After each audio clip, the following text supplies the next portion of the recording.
is a backend developer, and have we a front-end developer here? No, I didn't expect that. So I will talk about that full stack development is not dead. And the point is, I will talk about full stack development in meaning of front-end and back-end together. Because today, full stack development could also be some DevOps stuff like operations and configuration, but we are just talking about front-end and back-end. So first about me, I'm already for close to 30 years in the professional software development, and I would say that I was more or less in every project I did a full stack developer. So I started with COBOL. There you didn't have a choice to separate the two. And later in the year 2000, I started with Java. And in these days, we didn't do web application, we mostly did client-server applications. So later on, I was self-employed. I'm a teacher at 2 universities, and I'm active also as a Java user group organizer in Switzerland. So I would say we do some time travel together and go back to the early days. So client-server was the architecture that you often saw in the 90s, so where directly was a database connection from the UI to the database. And later on, they moved to so-called layered architecture or N-tier architecture, however you name it. And there we started separating layers. So we had usually dedicated presentation layer, we had the business layer, and often we also have persistence layer or an integration layer, depending on what we want to do in the backend. And this architecture style also resulted in something in the Java field. It was called J2E. So that's an old picture from the J2E specification. And what you can see here is that we have a Java EE server, or we still have that. It's just hidden inside of Spring Boot or Quarkus. But we still have a similar concept.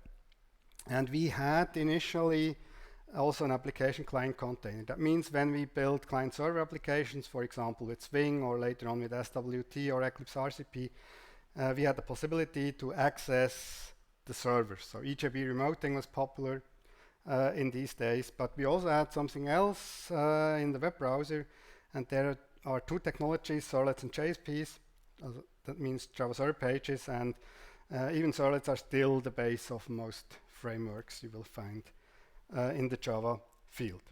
So that was the idea of J2E, and what's happened then, there were many frameworks. That's just a small collection of them. So on the left-hand side, you have all these desktop application programming models like Swing or JavaFX.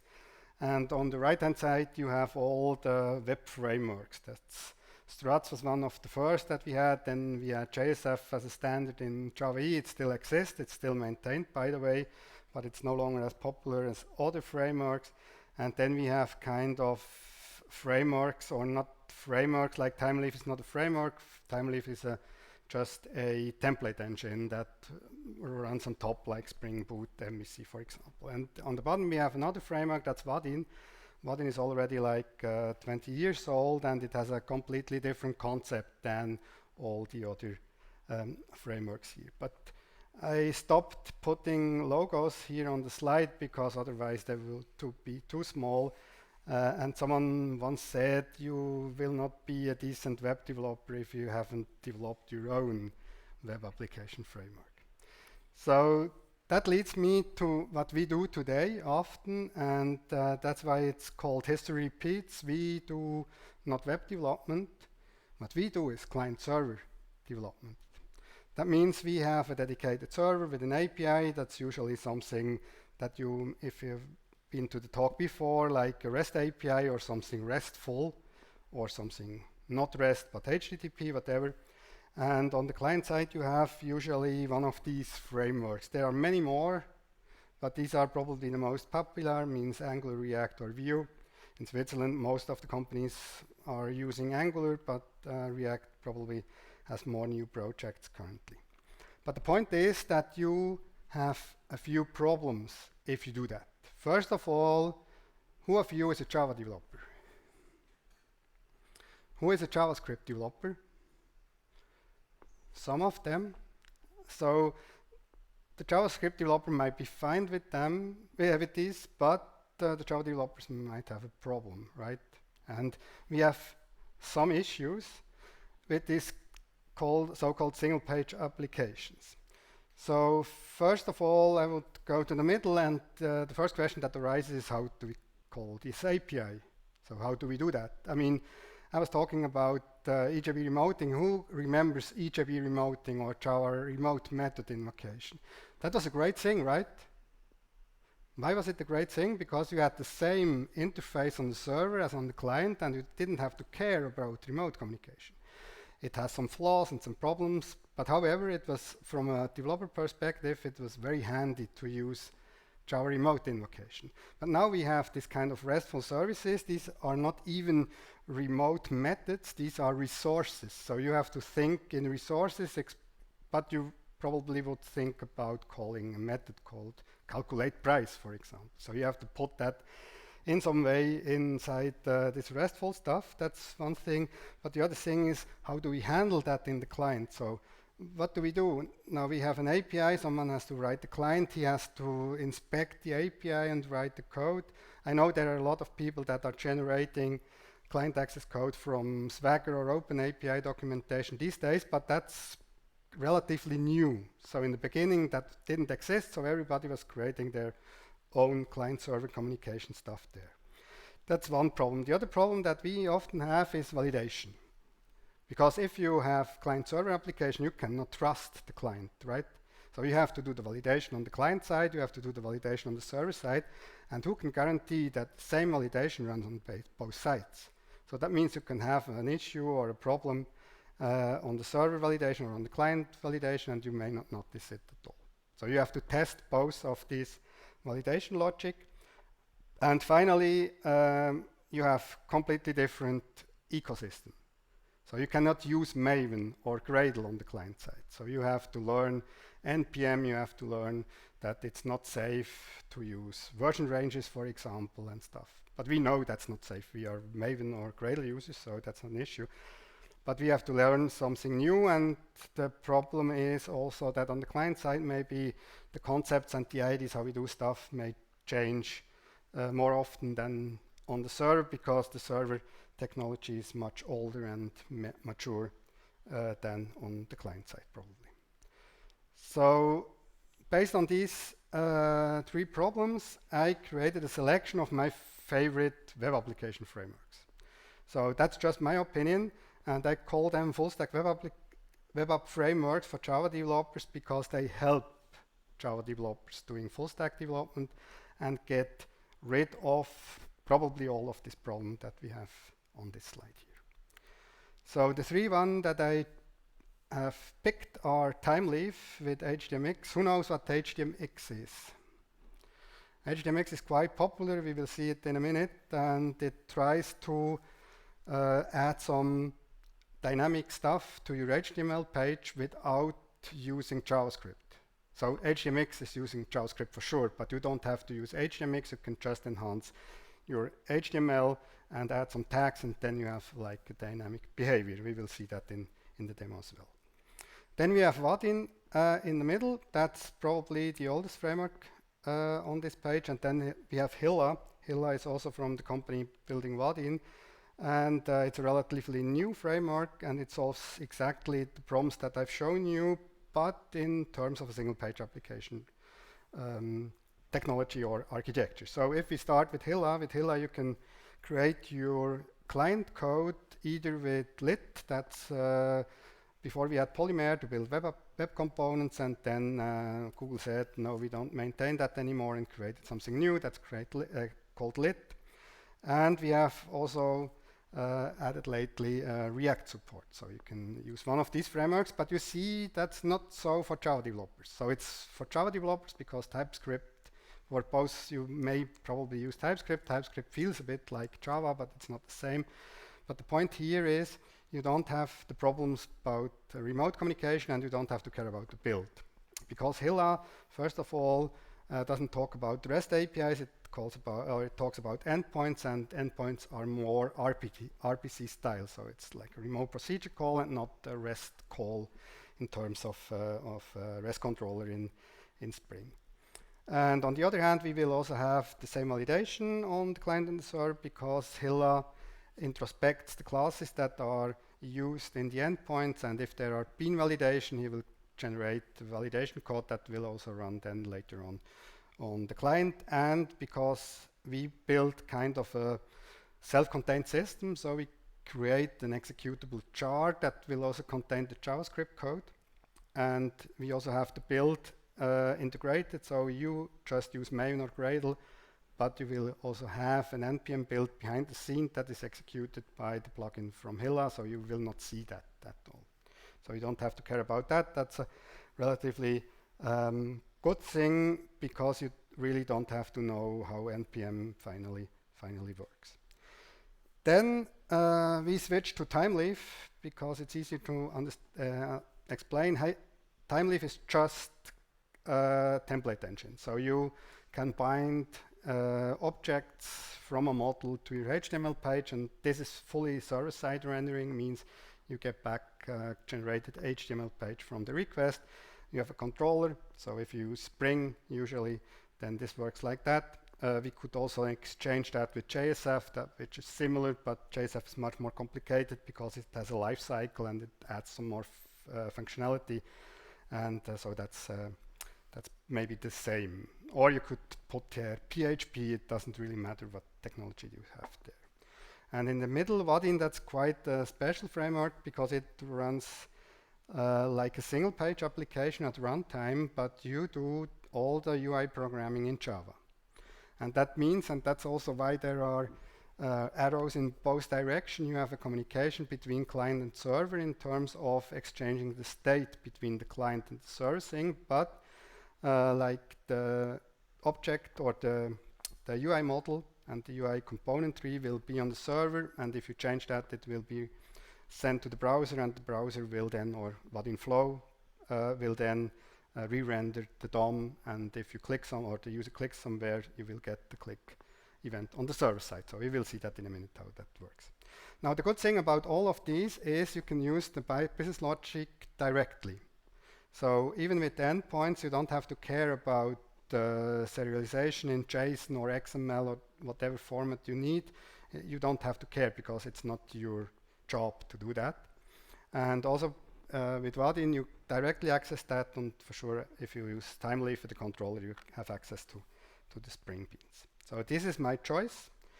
And from the characteristic, what I missed here is, usually if you build Thymeleaf, you need Java knowledge for sure, but you also need to know HTML, and you need to know CSS, because you want to style that. I know a lot of people are using Tailwind CSS these days. I don't like this idea of having 1,000 CSS classes in my class tag on a tag. So I prefer having a component model, but Thymeleaf is not so on the component side, I would say. Whereas with Vaadin, you could build applications just with Java. So you don't need to know any of HTML or CSS. That's not entirely true, because if you want to style the application, you have to build like a theme that then will match your corporate design. But this is just one guy who has to do that, and all the other developers can stay with Java. But Hilla is like building applications with React or Angular directly. You need to know TypeScript or JavaScript to build the front-end stuff.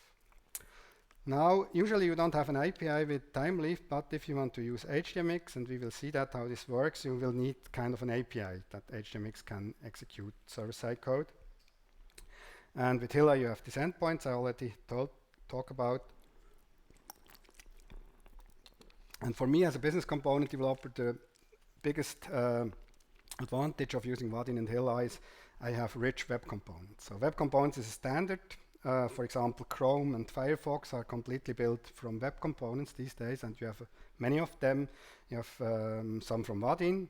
They are very good, and but there are thousands of other web components these days that you may have or could integrate. But what's similar, you just need Maven or Gradle, because also with Vaadin and Hilla, there is some JavaScript built, but you don't care because it's hidden behind a plugin. And finally, the biggest difference is the state, because Hilla is like every other single page application, you don't have a state. State is usually on the client side, and you have a completely stateless backend. But with Vaadin, and also depending on how you use it with Thymeleaf, you will have a session probably. And you will have state on the server, because Vaadin keeps the UI tree on the server, and it synchronizes that with the client.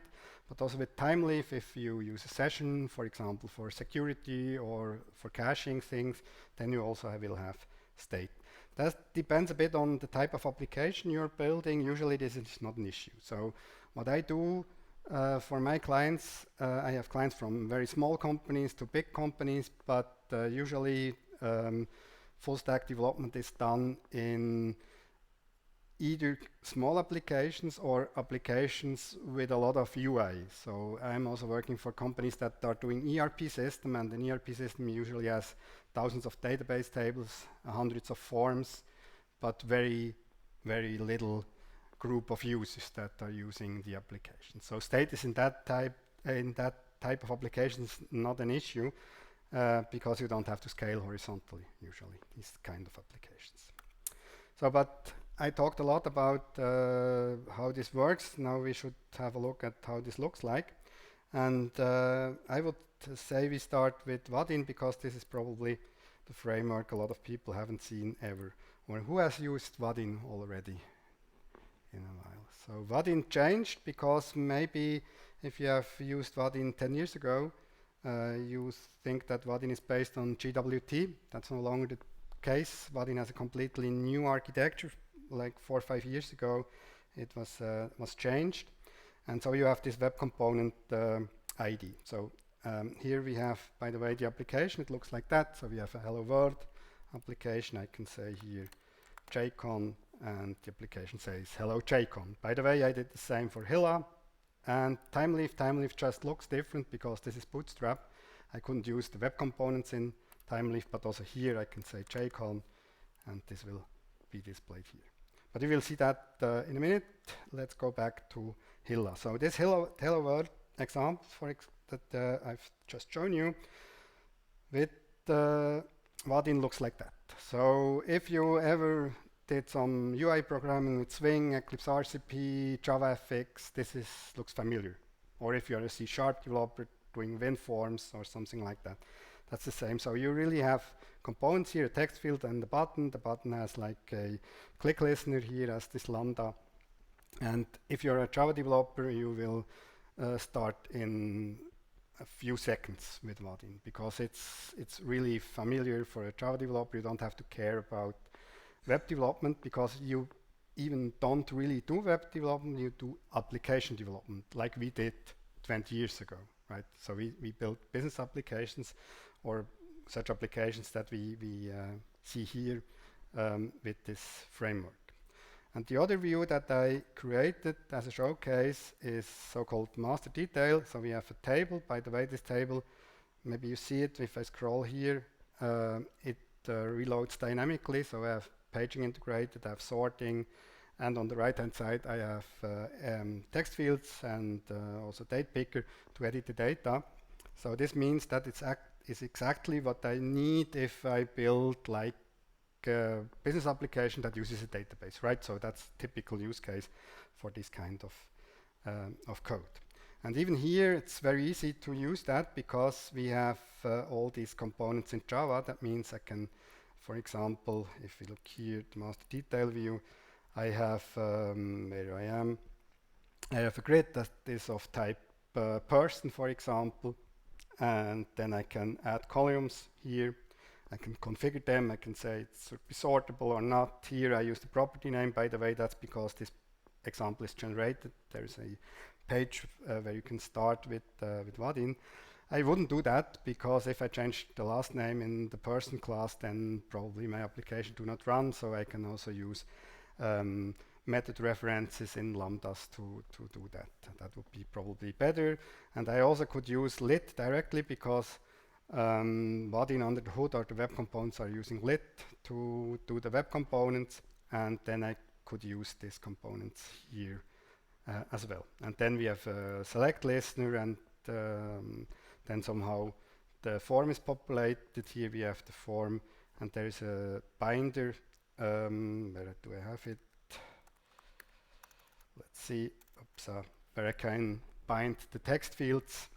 Then we have a two-way data binding, by the way, and we also have the functionality to read some business object into the binder. Then it will be binded to the fields, and if I want to save it, I can call validate on the binder and then write the bean, and this means I will push back the data that has been changed to my business object. So that's exactly what I need if I want to use or if I want to do business application development. Now how this looks or how this works, that's quite interesting, because if I go here into the developer tools of my browser, I can do that a bit larger, then we see if I inspect the elements. So if I, let's see, the text field here, then we see these types of tags, and these are web components. So web components must have a dash inside the tag name to distinguish this from a regular HTML component. Here we have a shadow root. I don't talk about that, but we have the internal. We see the internals here. We have a label and an input field inside the component. So we have a rich component. If we would do that same with like Thymeleaf, we have to add these HTML tags by hand. So this is quite helpful. But the other thing that is interesting is what is happening if I click, for example, on this button. So I go ahead and say jcon and click the button. Then I see a few requests, and one of these requests, maybe I will find the correct one. Let's do that a bit bigger. I don't know which one it is. I can't see it really, but it doesn't really matter. What you see here is that I have a payload, and in this payload, the change or the action that the user did on the UI side will be sent to the server, and as a response, I will get back the DOM changes that has to be applied to my DOM. So that's more or less, it's not entirely correct what I'm telling you, but this is how you could imagine that this works. That's the point that I liked to show you. Now that's Vaadin. I would say you can get pretty far with that model. I have a lot of customers in Switzerland that are doing a lot of small applications. For example, I have a customer that is in the retail industry, and they have an SAP ERP system, but they have 100 other applications that need to be built. And the good thing about using a Java component-based application framework is these components, even if we create our own or if we do our own styling, this is very easy for reuse. So we created Spring Boot starters, for example, with special components, with the theme, with other thing that they use, and if you start a new project, you can just use the starter and you have everything in place. You just have to write the UI code, and you don't have to care about everything else because it's all already built in. Now, as you can see, the application here looks exactly the same. So if we introspect the Hilla application, we have the same. So there's also this Vaadin text field, so it uses exactly the same web components. The difference here is only that we don't use the same programming model. So first of all, if we have a look at the Hello World application in the Hilla project, that's here. In the front-end folder, we have views, and we also have a Hello World view. But this time, the Hello World view is a TypeScript file. So it extends from Vue. Vue is from also from Vaadin, and this extends from mobx element. Mobx is the reactive store that is used, and finally it will extend from lit element finally because it uses lit. Then we have these decorators. As a Java developer, this looks like a annotation, but it's called decorator, and this one is here to define our custom element, because if we look at the DOM, we also will find this Hello World view tag that contains the rest of the fields. Then we have some state, that's not so interesting. Connected callback is a callback method that will be executed when your web component will be added to the DOM. And finally, and that's the interesting and probably familiar method if you're using React, for example, there's a render method, and here inside we create the HTML template. We have value change, so we have change listeners that we can add, or click listeners we can add, and we can also bind data to it. So that's how you build applications with that. You also for sure have routing, so there's a route class that does the routing, for example. You have a layout class where you can style the layout. That's not very interesting. The interesting thing here is what happens if I click the button. So I have here again jcon, and now I click the button. Somehow the server has to be called, right? So let's go to the server side and have a look at that. We have here an endpoint, the hello world endpoint. And what you see here is an endpoint annotation. This is from Hilla. And as I said, it's RPC style. That's also why this method is called say hello. So it's not like get mapping with some parameters and then it returns a string. No, it's a say hello method. And the second annotation here is anonymous allowed. This is used because Hilla endpoints are secured by default. So if you don't do anything here, you cannot access the endpoint from the client side. So you have to tell either if it's anonymous accessible, or if you have to have a specific role, for example. So you can use all this J2E or Java E annotations like rows allowed or permit all and whatever you have here. So that's something that we need. And then these non-null annotations here are there because TypeScript is more strict in terms of nullability than Java. So in TypeScript, usually an attribute is not nullable, and you have to add the question mark there to make it nullable. And because we want to control that behavior here also from the generator, then we have this non-null annotation where we can say if it's non-null, then it will be a mandatory field finally and the parameter of the method. And then we do some code that's not really important. But if you look here at the click listener, we see that we also have a hello world endpoint on the client side. So that means Hilla generates for us from this endpoint annotation a hello world endpoint, and this has the exact same method, say hello. And I don't know if I see that here. I see that in that case, yes, that we have a say hello method here that's generated, and the name is mandatory. As you can see, it has no question mark, right? So it's very easy to access the endpoints. I don't have to care about this Swagger stuff and whatever. But you can imagine that Hilla in the background does something similar. So it has to create something on the server side, and if you build the client, then it has to generate that as well. What is more interesting here is not that endpoint, but more the person endpoint. So we have an endpoint to, for example, list all the persons that we have in the database. Here we even use the pageable object from Spring Data. So this is also something that Hilla supports. And we also get back a page, so we know how many elements are there and on which page we are. So that's why we can do also the dynamic paging right away there. And even for all that, there will be an endpoint for sure. So we will have this generated package here with the endpoint, and we have all the functionality here, but we also get generated code for example, the person itself. So we have a person with all the attributes, and because we use a binder, I will not have time to show that right now, but the binder also does validation based on the model, and if you're using bin validation annotations, for example, and that's why we have a person model that tells Hilla about, for example, what type it is. For example, here we have a string. It also tells if it's nullable or not. Or, for example, it has here this email. That means we have on the server side an email annotation that will validate valid, or will only allow valid email addresses, and the same will happen on the client side here. So we have the validation on both sides, or we just define it on the person class on the server, but it will be reflected as well on the client. So that's it from these two.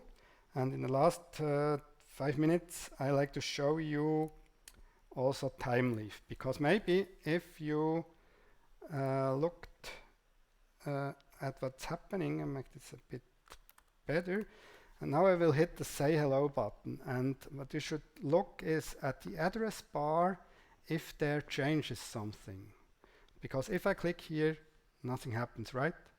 So it means it happens something, but it doesn't do a page reload. So we can have also here a look at the network tab in the developer tools, and we see here there's a request. Where is it?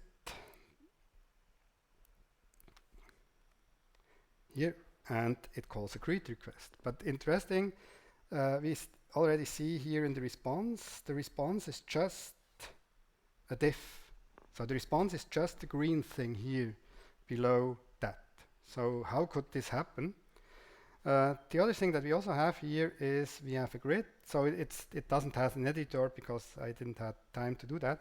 But if you have a look at the scroll bar on the right side, you will notice that the scroll bar size changes, right? So we also have here a dynamic paging, and we also have no page reloads for that.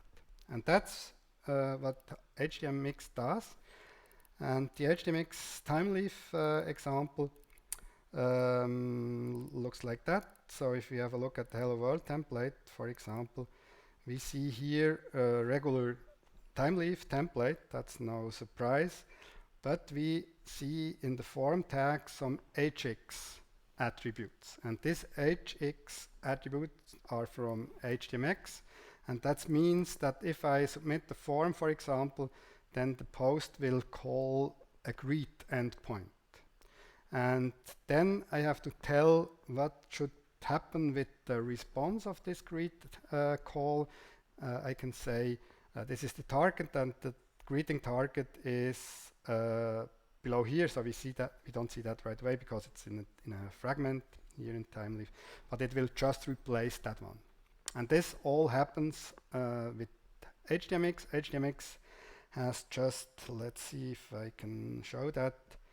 That's probably here. We just have, that's Bootstrap. Here, down here, we use webjars in that example, and here we have the htmx JavaScript file, and that's the magic that happens here. So that's what how this works. The master detail view or the grid is a bit more complicated. I tried to show you, but it's not that easy understandable. We have here a table, and here we have an iterator from Thymeleaf to iterate over that, and then we have also these hx tags, this time with the double point, not with a dash. That's because there is a Spring Boot starter for Thymeleaf and htmx. It is built by Wim de Blauwe. He's a book author of Thymeleaf, of a Thymeleaf book, and he created an integration of Thymeleaf and htmx that is easier, and we will see that in the endpoint. It's easier to call backend code. And we also can use that in templates because he also created get, trigger, and so on Thymeleaf tags that will be transformed then to htmx tags. And here, for example, we see that we have the paging, so the size and the number of the page and so on will be sent to the server. We have a trigger. The trigger is last row. That means I have a table, in fact, and if the last row is displayed, then it triggers the reload of the rest of the data. And if we check out the endpoint here, we have a Hello World controller, and here we also see this Spring Boot starter Thymeleaf htmx integration, because the Hello World is just the request to get the initial page, and then we have this greet post mapping, and here we see this hx request that this was what Wim added to it. We can use model attributes, and then we render a template fragment in that case, and this will be also exchanged then later on. And on the other hand, we have like the person controller. This is a bit different as well. So we have an initial find all method where we get the first page, we return the person template, and then we have again an Ajax request for a get mapping where we get the model and the pageable object from the call, and then we also say what part of the template should be re-rendered. That's the way it works. So it's very easy to create kind of progressive enhanced HTML pages with htmx. htmx currently it can do way more stuff, right? And htmx is very popular at the moment, so also people that are using PHP or Go or any other language to build web applications are using htmx currently. So that's not a special thing, but what's really cool for at least Spring developers is that there is a Thymeleaf htmx integration, and it's very easy to use. Otherwise you had to figure out how you could treat this hx request. So that's the htmx request is a bit special in terms of content, and that's all hidden behind this extension. So these are the 3 frameworks I like to show you. It was really just a short introduction, but maybe a recommendation when at least I would use which one of those. So if I really do like data-centric business application, like an ERP system, for example, or applications to manage some data internally in a company. By the way, we are also doing mobile-first applications with Vaadin for a lot of users. Then I can use that very well because it's very well integrated. The components are great. I don't have to care a lot about how the component styling should work, because this works quite easily. It's very well documented. You even have editors do styling for the styling and so on. And the best argument, in my opinion, is that you can just use Java. So it's very easy to start also for backend developers doing front-end development, and you don't have to learn a fully new language.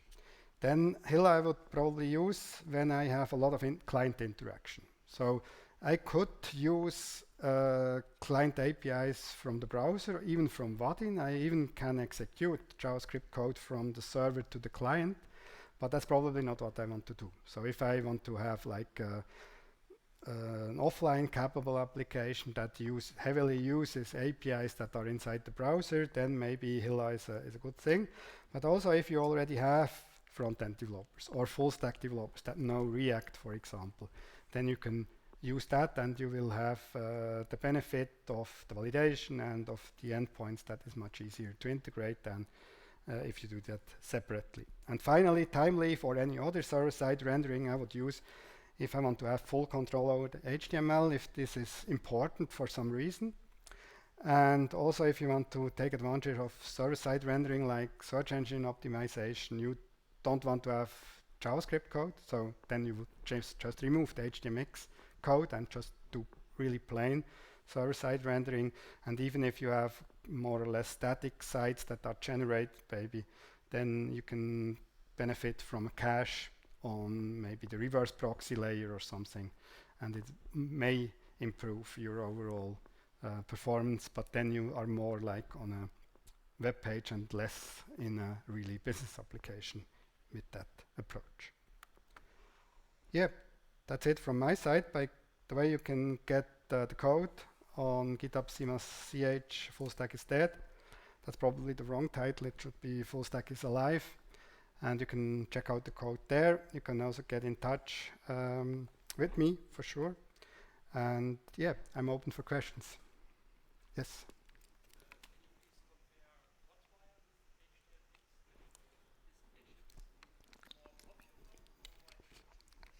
Yeah, the question is if I can compare Hotwire with HTMX. The point is Hotwire is the thing what the people from 37 Signals are using. So Basecamp, Ruby on Rails, they created their own way of doing progressive enhancement. Probably the point is that HTMX just arrived, in my opinion. But HTMX, I don't know what they did, but they did a much better marketing compared to Hotwire, because it's just DHH, so David Tenmeyer Hansen, that is talking about Hotwire and his friends at 37 Signals, but no one else. And htmx is now hyped in a way. So if you, I don't know if you're on Twitter, but I'm on Twitter, and more or less every fifth tweet is about htmx in some situation, like with C#, ASP.NET, or with Go, or with PHP, or whatever. It's just, don't know. Things happens. I couldn't say it else. Yeah. Any other questions? Cool. Then thanks a lot for coming. And if you have questions later on, I'm around also at the beer and tomorrow morning if you want to get in touch. Thank you very much.